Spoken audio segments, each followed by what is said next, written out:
ഈ പ്രോഗ്രാം അവസാനിക്കാൻ. പക്ഷേ നമ്മളെ സംബന്ധിച്ചിടത്തോളം ജിഷ്ണു, നമ്മുടെ പ്രേക്ഷകർക്ക് ഒരു പ്രത്യേക കാര്യം നമ്മുടെ പ്രേക്ഷകരോട് പറയാനുള്ളത്, ഇന്നും നാളെയുമായി ജനം TV സമഗ്ര കവറേജ് നാഗ്പൂരിൽ നിന്നും ഉണ്ടാകും. അതായത് ഇന്ന് പ്രധാനപ്പെട്ട സ്ഥലങ്ങളിലൊക്കെ പോയി ഡോക്ടർ ജി പിറന്ന സ്ഥലം, ഡോക്ടർ ജിയുടെ വീട്, അതോടൊപ്പം ഗുരുജിയുടെ രാംടേക്ക് എന്ന സ്ഥലത്ത് ഗുരുജിയുടെ ഗ്രാമം, അതോടൊപ്പം തന്നെ മറ്റ് ഒട്ടനേകം സ്ഥലങ്ങളുണ്ട് ജിഷ്ണു. ആ സ്ഥലങ്ങളിലേക്കൊക്കെ തന്നെ നമ്മൾ പോകാൻ പ്ലാൻ ചെയ്തിട്ടുണ്ട്.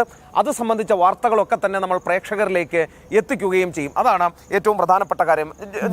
ഏറ്റവും പ്രധാനപ്പെട്ട ഒരു കാഴ്ച എന്നുള്ളത്, ഇവിടെ വരുന്ന നേരത്തെ സൂചിപ്പിച്ചതുപോലെ ഇവിടെ കേന്ദ്ര കാര്യാലയത്തിൽ എത്തുമ്പോൾ അവിടുത്തെ ഒരു മുഖ്യ ആകർഷണം എന്നുള്ളത് ഡോക്ടർ ജിയുടെ ഒരു പൂർണ്ണകായ പ്രതിമ തന്നെയാണ്. ആ പൂർണ്ണകായ പ്രതിമയ്ക്ക് മുൻപിൽ നിന്നുള്ള ചിത്രങ്ങൾ, അല്ലെങ്കിൽ അത് കാണുന്നതിന് വേണ്ടി ഒരു തീർത്ഥാടനം പോലെ തന്നെയാണ് സംഘത്തിന്റെ കേന്ദ്ര കാര്യാലയത്തിലേക്ക്. അല്പസമയം മുമ്പ് നമ്മളിവിടെ ലൈവ് കൊടുത്തുകൊണ്ടിരുന്നപ്പോൾ തന്നെ കുറേയധികം ആളുകൾ പുറത്തുനിന്ന് വന്നവരാണെന്ന് തോന്നുന്നു. അവരെത്തുന്നു, അവരാ പൂർണ്ണകായ പ്രതിമയുടെ അടുത്തേക്ക് എത്തുന്നു, അവരവിടെ കുറച്ചു നേരം ധ്യാന നിരതരായി നിൽക്കുന്നു, അങ്ങനെ പോകുന്നു. അതായത് ഒരു നന്ദിയോടെ അവർ ഓർക്കുകയാണ്. കാരണം ഡോക്ടർ ഹെഡ്ഗേവാർ, ഡോക്ടർ ജി എന്ന് നമ്മൾ വിളിക്കുന്ന ഡോക്ടർ ഹെഡ്ഗേവാർ, അദ്ദേഹം ഈ രാജ്യത്തിന് നൽകിയ സംഭാവന, സംഘം RSS എന്ന പ്രസ്ഥാനത്തിലൂടെ ഈ രാജ്യത്തിന് നൽകിയ സംഭാവന എത്രത്തോളം വലുതാണ് എന്ന് നന്ദിയോടെ സ്മരിക്കുന്ന ആളുകളെയാണ് നമുക്ക് കാണാൻ സാധിക്കുന്നത്. ജിഷു, നാളത്തെ ഇവിടുത്തെ പരിപാടി എന്തായാലും നമ്മളിവിടെ 2 ദിവസവും പൂർണ്ണമായും റിപ്പോർട്ടിങ്ങിലുണ്ടാകും, പൂർണ്ണമായ കവറേജ് ഉണ്ടാകും. രാംടേക്കിൽ പോകുന്നുണ്ട്, ഡോക്ടർ ജിയുടെ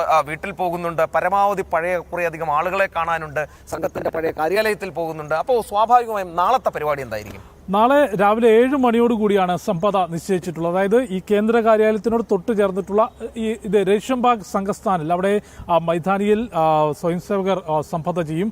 തുടർന്ന് വേദിയിൽ സർസംഘചാലക് ഡോക്ടർ മോഹൻ ഭാഗവതും കൂടാതെ ഭാരതത്തിന്റെ മുൻ രാഷ്ട്രപതി രാംനാഥ് കോവിന്ദാണ് വിശിഷ്ടാതിഥിയായി എത്തുന്നത്.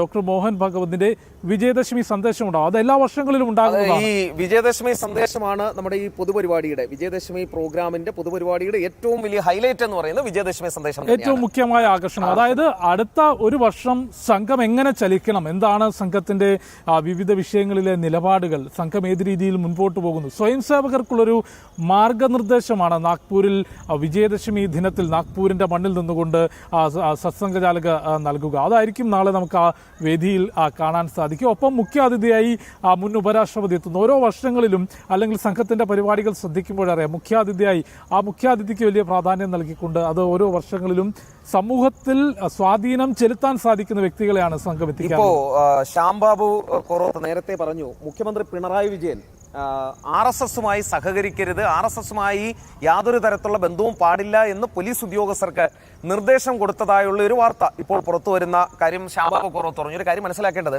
ഡൽഹിയിൽ നടന്ന പരിപാടിയിൽ സർസംഘചാലക് ഒരു കഥ പറഞ്ഞിരുന്നു. അതായത് സംഘത്തിന്റെ കാര്യാലയം കത്തിക്കാൻ ജയപ്രകാശ് നാരായണൻ, വിപ്ലവ സിംഹം എന്നൊക്കെ പറയാവുന്ന JP എത്തിയ ഒരു കാലഘട്ടം ഉണ്ടായിരുന്നു. എന്നാൽ അദ്ദേഹം സംഘത്തിന്റെ ക്യാമ്പ് സന്ദർശിക്കുകയും സംഘത്തിന്റെ പ്രവർത്തന പദ്ധതി മനസ്സിലാക്കുകയും സംഘത്തെക്കുറിച്ച് അറിയുകയും ചെയ്തതിന് ശേഷം അദ്ദേഹത്തിന്റെ ആ ചിന്താഗതി തന്നെ മാറി എന്നാണ് സർസംഘചാലക് മോഹൻ ഭാഗവത് ഡൽഹിയിൽ നടത്തിയ അദ്ദേഹത്തിന്റെ ത്രിദിന പ്രഭാഷണ പരമ്പരയിൽ പറയുകയുണ്ടായത്. അങ്ങനെ സംഘത്തെ മനസ്സിലാക്കുന്നതിന് വേണ്ടി നിത്യേന 1 മണിക്കൂർ ശാഖ എന്ന പദ്ധതിയാണ് സംഘം വിഭാവനം ചെയ്തിട്ടുള്ളത്. അതിലൂടെ മാത്രമേ സംഘത്തെ മനസ്സിലാക്കാൻ സാധിക്കൂ എന്നുള്ളതാണ് വസ്തുത. അന്തനാനെ കണ്ട പോലെയല്ല സംഘത്തെ മനസ്സിലാക്കേണ്ടത്, അത് ശാഖയിൽ തന്നെ എത്തണം എന്നുള്ളതാണ് വസ്തുത. ഒപ്പം അത്തരത്തിലുള്ള നിരവധി കഥകൾ നമുക്ക് മുതിർന്ന പ്രചാരകന്മാരായിട്ടുള്ള ആളുകളാണെങ്കിലും സംഘ കാര്യകർത്താക്കൾ പറയുന്ന കഥകൾ പണ്ട് കാലത്ത് നടത്തിയിട്ടുള്ള, പ്രത്യേകിച്ച് കേരളത്തിൽ കണ്ണൂർ ഉൾപ്പെടെയുള്ള പ്രദേശങ്ങളിൽ സംഘം വളർന്ന കഥ, അത് വലിയ ഒരു ത്യാഗ മനോഭാവത്തിന്റെ കൂടി കഥയാണ്. എങ്ങനെയാണ് ആ സമയത്തിൽ വലിയ വെല്ലുവിളികൾ നേരിട്ടുകൊണ്ട് മറ്റ് രാഷ്ട്രീയ പാർട്ടികളുടെ സംഘം എന്നുള്ളതൊരു സാംസ്കാരിക സംഘടനയാണ്, അത് വളരുന്നതിന് അല്ലെങ്കിൽ അതിൻ്റെ പ്രവർത്തനത്തെ എത്രത്തോളം എതിർത്തിരുന്നു കേരളം പോലുള്ള, പ്രത്യേകിച്ച് കേരളം മാത്രമല്ല വടക്കുകിഴക്കൻ സംസ്ഥാനങ്ങളിൽ ഉൾപ്പെടെ എത്രത്തോളം ത്യാഗം സഹിച്ചുകൊണ്ടാണ് സംഘം മുൻപോട്ട് വന്നത് എന്ന വലിയ കഥകളുണ്ട്. അതിന് നേതൃത്വം നൽകിയിട്ടുള്ള മുതിർന്ന കാര്യകർത്താക്കളുണ്ട്, പ്രചാരകന്മാരുണ്ട്. അവരുടെ എല്ലാം തന്നെ ത്യാഗത്തിൻ്റെ കൂടി ഫലമായിട്ടാണ് ഇന്ന് സംഘം ഇത്തരത്തിലൊരു മഹാവൃക്ഷമായി, അല്ലെങ്കിൽ ഭാരതത്തിൻ്റെ ഒരു മുകളിൽ തണലായി നിൽക്കുന്ന ഒരു മഹാവൃക്ഷമായി ഇന്ന് സംഘം മാറിയിരിക്കുകയാണ്. ഒരുപക്ഷെ പ്രിയ പ്രേക്ഷകർ മനസ്സിലാക്കേണ്ട ഒരു കാര്യം, ബംഗ്ലാദേശിലും നേപ്പാളിലും ശ്രീലങ്കയിലും ഒക്കെ നാം കണ്ട അട്ടിമറി, അഫ്ഗാനിലടക്കം നാം കണ്ട അട്ടിമറി ശ്രമങ്ങൾ ധാരാളമുണ്ട്.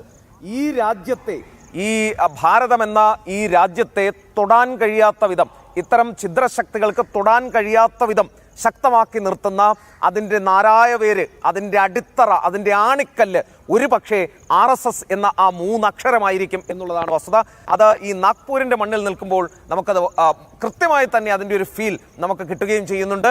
ഡൽഹിയിൽ നമ്മൾ നിൽക്കുമ്പോൾ മനസ്സിലാകും എങ്ങനെയാണ് ഈ സംഘടനയുടെ ഒരു പ്രവർത്തന രീതി എന്നുള്ളത്. ഇതിനൊരു തേനീച്ചക്കൂടിനോട് ഉപമിക്കുന്നതായിരിക്കും നല്ലത്. അതായത് ആ തേനീച്ചക്കൂട്ടിൽ ധാരാളം തേനീച്ചകളുണ്ട്. അവരെല്ലാവരും തന്നെ അവരവരുടെ രാവിലെ ഇറങ്ങുന്നു, പുറത്തേക്ക് പോകുന്നു, പൂമ്പൊടി ശേഖരിക്കുന്നു, അവരുടെ ജോലിയിൽ വ്യാപൃതരാണ്.